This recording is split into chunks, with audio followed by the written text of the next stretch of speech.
നിങ്ങളായിരിക്കുന്ന relationship true റിലേഷൻഷിപ്പാണ്, true ലവാണ് എങ്ങനെ മനസ്സിലാക്കാം?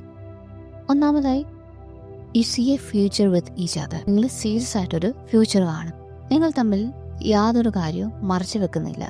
ഒരു ലൈസുമില്ല, ഒരു ചീറ്റിങ്ങും ഇല്ല. ഒരു ഓപ്പൺ ബുക്ക് പോലാണ് രണ്ടുപേരും. പിന്നെ നിങ്ങൾ സാക്രിഫൈസ് ചെയ്യാൻ വില്ലിങ്. ട്രൂ ലവ് അല്ലെങ്കിൽ സാക്രിഫൈസ് ചെയ്യാൻ കുറച്ച് മടിക്ക്. പറയുന്ന പ്രോമിസുകൾ കീപ്പ് ചെയ്യും. ഒരു കാര്യം ചെയ്തു തരാമെന്ന് പറഞ്ഞിട്ട് ചെയ്തു തരുന്നു. കംപ്ലീറ്റ് റെസ്പെക്റ്റ്, അങ്ങോട്ടും ഇങ്ങോട്ടും റെസ്പെക്റ്റ് ചെയ്യുന്നു. ട്രാൻസ്പെറൻ്റ് ആയിട്ടുള്ള കമ്മ്യൂണിക്കേഷൻ ട്രൂ ലവിൽ ഉണ്ട്. ഇഷ്യൂസോ മിസ്അണ്ടർസ്റ്റാൻഡിങ്ങോ വന്നു കഴിഞ്ഞാൽ രണ്ടുപേരും ഓപ്പണായിട്ട് സംസാരിച്ച് അതിനൊരു സൊല്യൂഷൻ കണ്ടെത്തും.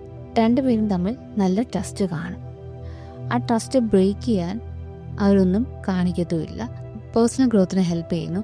നമ്മുടേതായ പേഴ്സണാലിറ്റിക്കും നമ്മുടെ കരിയർ, നമ്മുടെ എല്ലാ ഡ്രീംസിനെയും അവർ സപ്പോർട്ട് ചെയ്യുന്നു. ഇങ്ങനെയൊക്കെയാണ് നമ്മൾ ട്രൂ റിലേഷൻഷിപ്പിലാണ് അല്ലെങ്കിൽ ട്രൂ ലവിലാണോ എന്ന് മനസ്സിലാക്കുന്നത്.